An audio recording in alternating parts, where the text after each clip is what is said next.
आपसे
है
आपके सामने खा रहा हो तो आपको स्वाद लगेगा? नहीं लगेगा। कब लगेगा? जब आप भी खाओगे, अपने जिह्वा से उसका पान करोगे, रसनेंद्री से रस लोगे, तब आपको भी पता चलेगा कि मीठा है कि खट्टा है। और हम कहते रहे, आप बैठे सुनते रहो तो काम चलने वाला नहीं है। कब चलेगा? जब सब मिलकर के गाएंगे। तो बहुत सुंदर भाव एक कवि ने कहा हमारे रस में, तू ले ले राधा नाम, जो नाम ले ले हम अपने अपनी जिह्वा के द्वारा, वही हमारे साथ में जाए कि जावे वो राधा नाम सखी, जो भव से पार लगावे,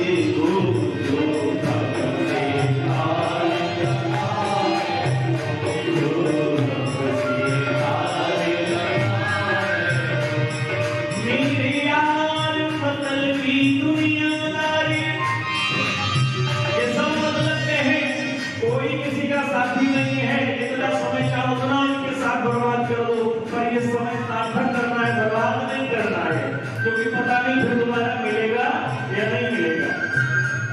मेरे यार मतलबी दुनियादारी, तेरे काम कोई नहीं आवे वो।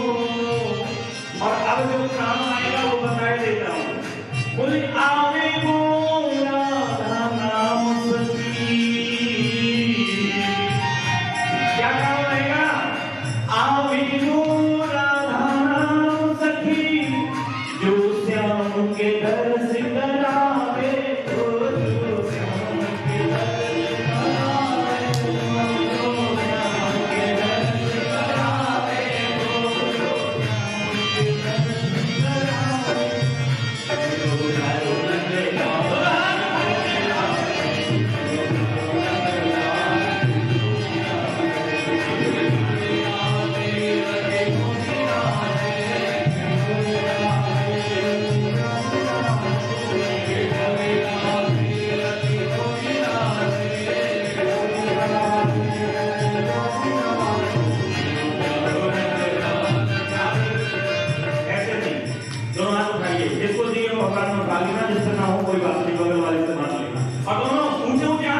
सोनदादी को मैं प्रश्न कर दिया, भगवान क्या श्रीमद् भागवत महापुराण की कथा को सुनने से केवल भक्ति, ज्ञान और वैराग्य ये तीनों ही पुष्ट होती हैं, इनका ही कल्याण होता है या किसी और का भी कल्याण हो जाता है, किसी और का मंगल हो जाता है।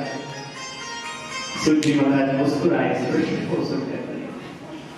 जब कोई उत्तम प्रश्न गुरु के सामने करते हैं ना, तो जिज्ञासु होते, तो गुरुदेव को बड़ी प्रसन्नता होती है, देखो कितना सुंदर प्रश्न लेकर आए, पर जानने की इच्छा से। क्या ये श्रीमद् भागवत कथा किसी और का भी कल्याण करती है? आज जब इस बात को कहा, सूत जी महाराज ने कहा, अब तुम्हारे मन में जो संदेह उठा है, ये भगवान की कथा किस किसका कल्याण करती है, तो मैं तुम्हारे मन के संदेह को बिल्कुल खत्म किए दे रहा हूं। और बहुत सुंदर भाव, ये मानवा पाप कृतस्तु शर्वरा, सदा दुराचार रता विमार्गा,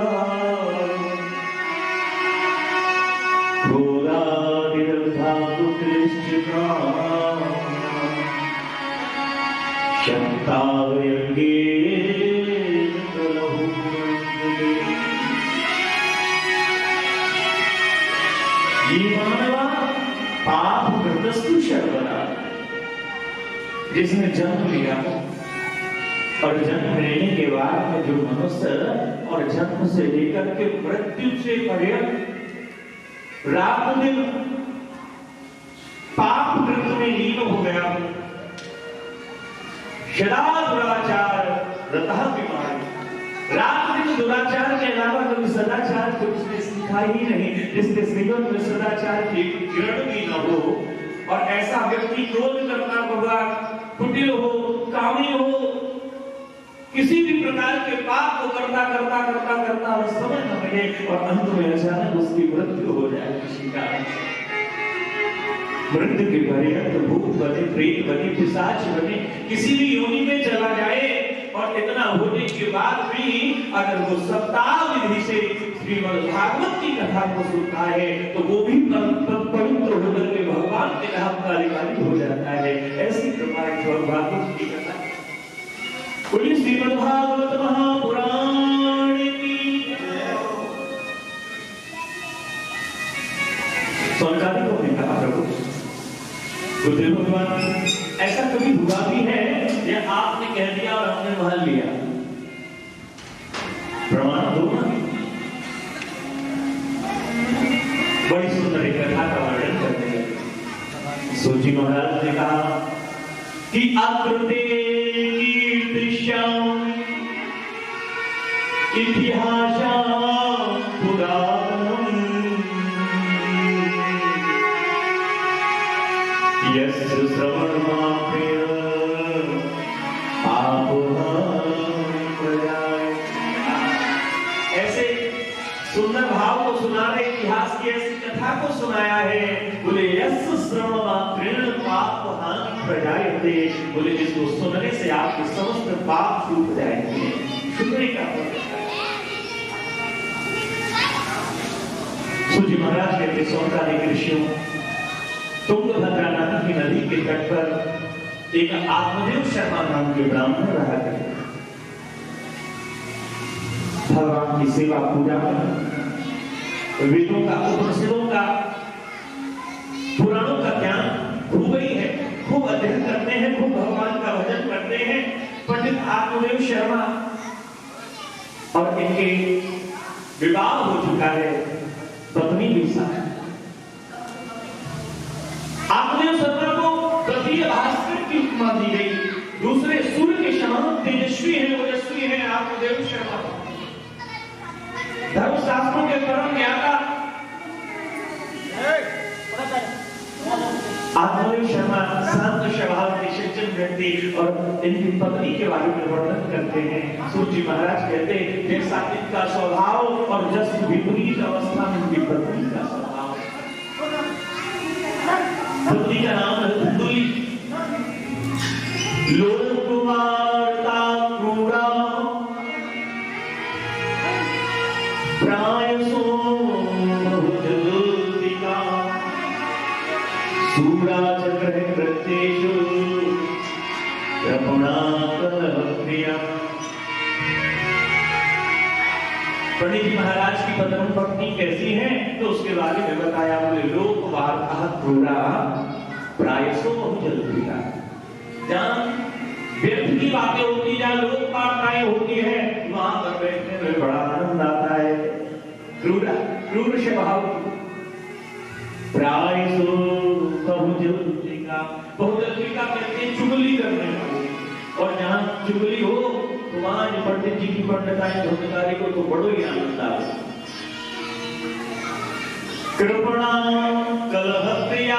कृपण है, कलह प्रिय है, ऐसा स्वभाव इनका है। और जस्ट विपरीत आचरण वाले ब्राह्मण देवता है, पर घर में कोई संतान नहीं, कोई पुत्र नहीं है। एक दिन हम विचार करने लगे पंडित आत्मदेव शर्मा कि घर में पुत्र नहीं है, कोई पुत्री नहीं है, धन संपत्ति भरी पड़ी है, इसका उपयोग करने वाला कोई नहीं है। और विचार करते करते मनसूख गंगा जी उड़ानी पड़ी।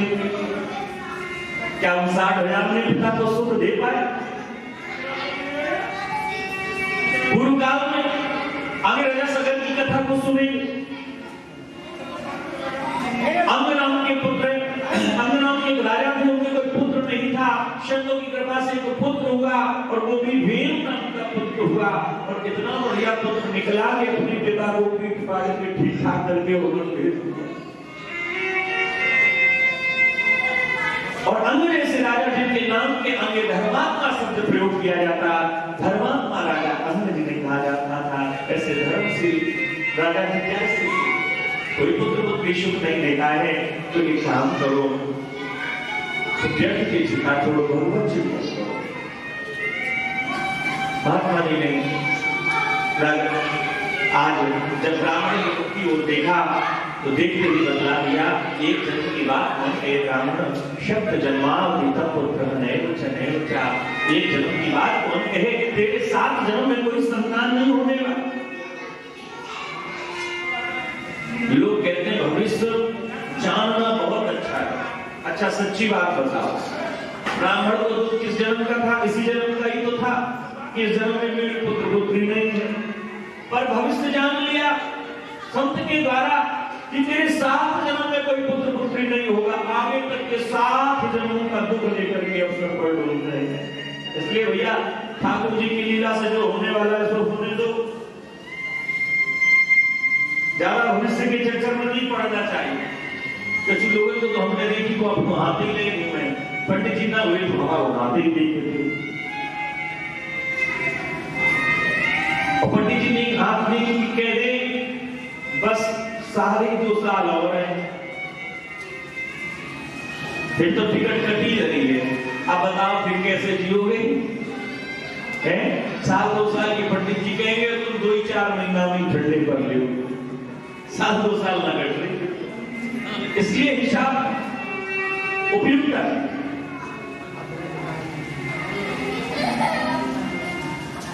ब्राह्मण को समझा रहे हैं संत भगवान। ब्राह्मण ने सर्व दिया, महाराज हम जान गए आप कोई साधारण संत नहीं है। जो मेरे 7 जन्मों के बारे में वर्णन कर रहा है वो कोई साधारण संत नहीं हो सकता है। अब तो मैं आपके चरणों को नहीं छोड़ूंगा, आप कृपा करके मुझे बेटा बेटी दीजिएगा। सर पटकने लगे, और नहीं दोगे अगर मना करोगे तो मुनेरे कांत जी न लेना न देना सदैव मस्त रहना। जिसे लेना देना है वो मस्त नहीं हो सकता है। जिसे कुछ चाहिए, जिसे कुछ खोना है, जिसे खोने का और पाने का कोई डर नहीं है, और जो सिर्फ भगवान की चाह रखता है उसे कहीं दुख नहीं है। और जिसे कुछ भी चाहे, थोड़ी सी जहां चाह है वहां दुख है, वही दुख है।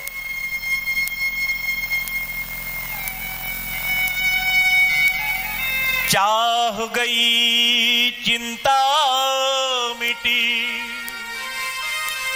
और मनमा बेपरवाह, और जिनको कछु ना चाहिए वे ही शहंशाह। जिनको कछु ना चाहिए वे ही शहंशाह। एक सुंदर भाव याद आया। एक बार एक राजा आक्रमण करता हुआ जा रहा था, इस नगर को जीत लिया, इस राजा को जीत लिया, उस राजा को जीत लिया, ऐसा करता हुआ वो राजा जा रहा और मार्ग में एक संत एक जगह चलते हुए जा रहे तो क्या मिला, एक फूटी कौड़ी मिल गई उनको, उठाकर के कमंडल में डाल,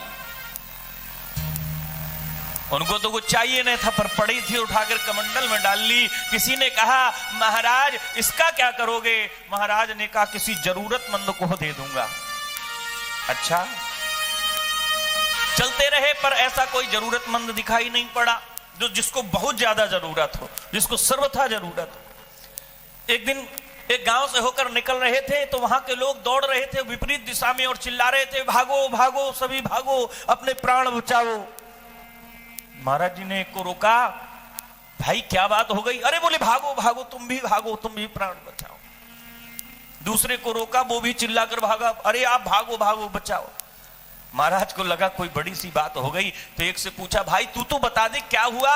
अरे बोले वो राजा आ रहा है ना, राजा, अरे वो सबको लूटता हुआ आ रहा है, सबको लूटता हुआ आ रहा है और यहां भी लूटेगा, मारेगा, ये करेगा। महात्मा जी बड़े मुस्कुराए और उसी दिशा की ओर चल दिए जिधर से वो आ रहा था। राजा की सवारी के आगे महात्मा अपना कमंडल लेकर के खड़े हो गए। राजा ने कहा तुझे डर नहीं लगता है? अरे मेरे डर के कारण लोग गांव छोड़ करके भाग जाते हैं और तू मेरे सामने खड़ा है, किस लिए खड़ा है? महात्मा जी बोले नीचे आओ। राजा नीचे उतर करके आया। कहां जा रहा है? बोले इस राज्य को लूटने। कमंडल में से वही फूटी घोड़ी निकाली, हाथ में रख दी, बोले ले ये। राजा बोला ये क्यों? बोले तुझे इसकी बड़ी जरूरत है, तेरे जैसा मैंने गरीब आज तक नहीं देखा और मैंने संकल्प किया था जिसको बहुत अधिक जरूरत होगी उसे ही ये दूंगा। आहा, राजा ने कहा क्यों? अरे बोले सबका काम चल जाता, कोई 10 रुपए में, कोई 100 रुपए में, कोई 1000 रुपए में काम चला लेता है, पर तुझ पर सब कुछ है पर भी तू दूसरों के घरों को लूटता हुआ घूम रहा है, दूसरे के राज्यों को लूटता घूम रहा है, तेरे जैसा गरीब मैंने कोई नहीं देखा। राजा का मन परिवर्तन हो गया और वहीं से अपनी सवारी को वापस लेकर के चला गया। पिता जिसे कुछ नहीं चाहिए, जिसे भगवान के चरण चाहिए, बस वही सुखी, और मृत्यु लोक में इस दुखालय में कोई सुखी नहीं है। बहुत सुंदर भाव दिया। अंधकूपे स्नेह पासे बद्धा पंगुरहम सठा। ये अंधेरा कुआं है जो संसार रूपी अंधेरे कुएं में जीव पड़ा हुआ है, ये 2 प्रकार की रस्सियों से बंधा हुआ है। अंधकूपे स्नेह पासे बद्धा पंगुरहम सठा, ऐसा बंधा हुआ है और उसी कुएं में पड़ा हुआ है। कौन कौन सी वो 2 रस्सियां हैं? बोले एक ममता की और एक अहमता की, 2 प्रकार की रस्सी। अपने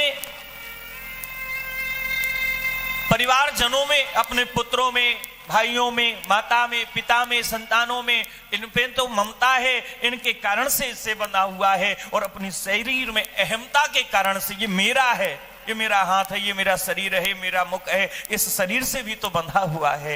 इन 2 रस्सियों से ये बंधा हुआ अज्ञान रूपी इस अंधकारी कुएं में पड़ा हुआ है। पिता बुद्धिमान कौन है? पिता जो समय रहते हुए इस कुएं से बाहर निकल जाए, समय रहते हुए इन रस्सियों से मुक्त होकर के इस गड्ढे से, इस कुएं से बाहर निकल जाए, अपने को मुक्त कराए।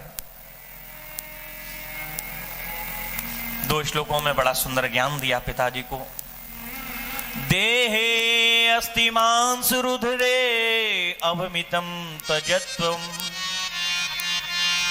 जया सुतादिषु सदा ममतां विमुच्य पश्यानिशं जगदिदं क्षणभंगुनिष्ठं वैराग्य राग रसिको भव भक्ति निष्ठा। पिता जो अहमता रूपी रस्सी है, इस अहमता रूपी रस्सी को काटने के लिए क्या करना पड़ेगा? बोले इस देह पर विचार करना पड़ेगा। देहे अस्ति मांस रुधिरे अभमितिम त्यजित्वम। ये देह बनी काहे की है? अस्थि, हड्डियां लगी हुई हैं इसमें। जैसे कोई घर बनाते हैं ना तो उसमें सीमेंट भी लगाते, मोरम भी लगाते हैं, स्टील भी डालते, लोहा की सरिया भी डालते हैं, गिट्टी भी लगाते हैं, और बाद में फिर बढ़िया सी पुट्टी खींच करके और बढ़िया रंग पेंट के बना देते हैं। जब तक पलस्तर नहीं हो, रंगाई पुताई नहीं हो, तब तक घर क्या कहते, बोले अच्छा नहीं लग रहा, अभी थोड़ी सी रंगाई पुताई हो जाए तो अच्छा लगे। और ऐसे ये शरीर है, इसकी रंगाई पुताई न हो, अब मान लो रंगाई पुताई अभी है और काई की रंगाई पुताई नीक उतर जावे कहीं ते, तो आप देखोगे किसी के हाथ की उतर जावे तो आप उसके हाथ से पानी भी नहीं लेना चाहोगे, है? ऐसे शरीर है। बड़ा सुंदर कहते हैं कि अस्ति स्तंभम स्नायुबद्धम मांस सोडित लेपितम। इसमें खंबे काहे के लगे? बोले हड्डियों के खंबे लगे हुए। स्नायुबद्धम, चारों ओर से अंतमंजा से जड़ा हुआ है। मांस सोडित लेपितम, मांस का पलस्तर करा गया है और उसके ऊपर बढ़िया सी पुट्टी लगा करके ये खाल चढ़ाई गई है। और ये अगर ऊपर से पुट्टी ना होती है, पेंट ना होता, तो गली में कुत्ते चलने देते? बताओ, कोई किसी की ओर देखता? नहीं देखता। चर्मरावृद्धम दुर्गंध पात्र मूत्रपुरी यशो। क्या है? बोले मूत्रपुरी है, पेट में मलमूत्र लेकर के घूमते हैं। बार बार जब विचार करेंगे, अस्थि मांस रुधिर पीव सब इसके भीतर भरा पड़ा है।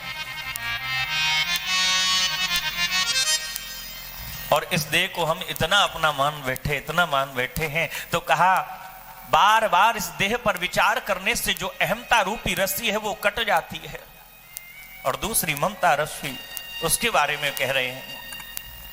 धर्म भजस्व सततम त्यज लोक धर्मान सेवश्य साधु पुरुषानि जहि काम तृष्णा अन्यस्य दोष गुण चिंतन मासु मुक्त्वा सेवा कथा रश्महो नितराम विवत्सम। धर्मस्व भजन करत बिटिया भली, बिना भजन नहीं पूत, और सबरी तो बैकुंठ गई, धुंधकारी भयो भूत। भजन करत बिटिया भली। अगर आपके घर में पुत्री है और वो भजनानंदी, वो ठाकुर जी की सेवक है, तो समझ लेना कि मेरा कल्याण होने में कोई संशय नहीं है। और खूब पुत्र हो जाए और चकई चक्क में डरो रहे, तो फिर तुम्हारो विनाश होने में फिर कोई शक नहीं है। इसलिए सवरी तो वैकुंठ गई, धुंधकारी वह। गोकर्ण जी महाराज को गया में पहुंचे, कुछ गांव के लोगों से मुलाकात हुई, पूछा हमारे भैया की क्या हालचाल है? गांव वाले ने कह दी तो वो मर खप गयो, अब कावा को बचो।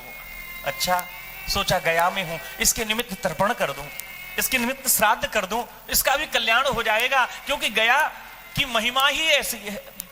अब बार बार उसका तर्पण करते, श्राद्ध किए हैं। गांव वालों के साथ घर लौट करके आए, रात्रि को घर में रुके, तो क्या देखा है कि एक कोई आवाज दे रहा, कभी विजार का स्वरूप बना करके, कभी हाथी के स्वरूप, कभी सिंह की जैसी दहाड़। रात्रि का समय था, गर्जना कर रहा, उठ करके बैठ गए। गोकर्ण जी महाराज ने कहा कौन हो, क्या चाहते हो मुझसे? बोले सामने आओ, बोलो तो सही। अब बोलना तो चाहता है पर बोल नहीं पा रहा, घूं घूं सा कर रहे, आवाज तो नहीं निकल रही। समझ गए? याद रखना, जो बहुत अधिक पाप करते हैं, बहुत अधिक पाप करने के कारण से वाणी अवरुद्ध हो जाती है। अधिक पाप करने वाला किसी भी योनि में चला जाए, फिर उसकी वाणी भी अवरुद्ध रहती, बोलना भी चाहे तो पापों के बोझ के कारण बोल नहीं सकता है। और जो जीवन में पाप करते करते हैं और अंत समय जब बिस्तर पर पड़ जाते हैं, तो उनकी भी वाणी अवरुद्ध हो जाती है। क्यों हो जाती है? फिर वो भगवत नाम नहीं ले सकते हैं। इसलिए वाणी का सदुपयोग करो, दुरुपयोग नहीं।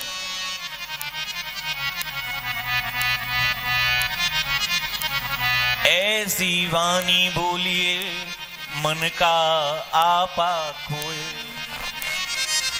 ऐसी वाणी बोलिए मन का आपा खोय, औरन को शीतल करे आप हो शीतल हो।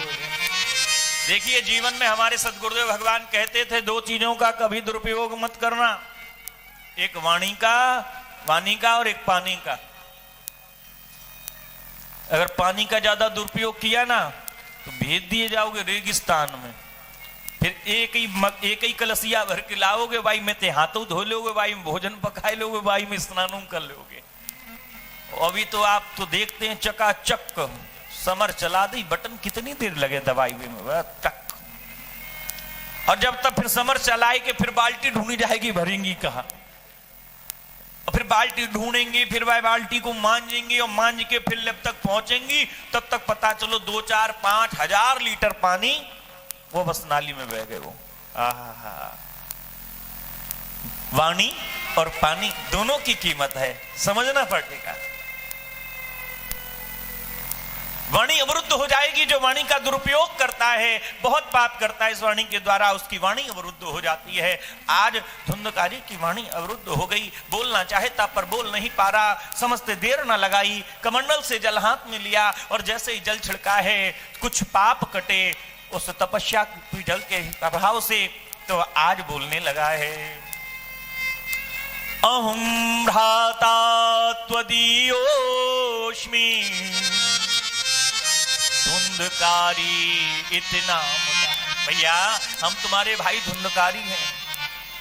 अरे भैया धुंधकारी, मैंने तो तेरे लिए गया में तर्पण किया, पिंडदान किया, श्राद्ध किया। बोले भैया एक बार करो और चाहे 100 बार कर आओ, मेरो कल्याण होए वालो तुम्हारे तर्पण से तो है ही ना। आहा, ऐसा किस लिए कहा? एक संत ने बड़ा सुंदर भाव दिया, मेरे हिसाब से मुझे अच्छा लगा तो इसलिए बताऊंगा। गया जी की महिमा क्या घट गई कि गया में गोकर्ण जैसे महान संत के हाथ से जिसका तर्पण हुआ हो, जिसका श्राद्ध हुआ हो, जिसका पिंडदान हुआ हो और उसका भी कल्याण ना हो, तो इसका मतलब गया की महिमा नहीं रही है। हमने तो सुना है गया जी में तो किसी का भी कल्याण हो जाता है, पर फिर गोकर्ण जैसे संत के हाथ से तर्पण होने के बाद इस धुंधकारी का उद्धार क्यों नहीं हुआ? एक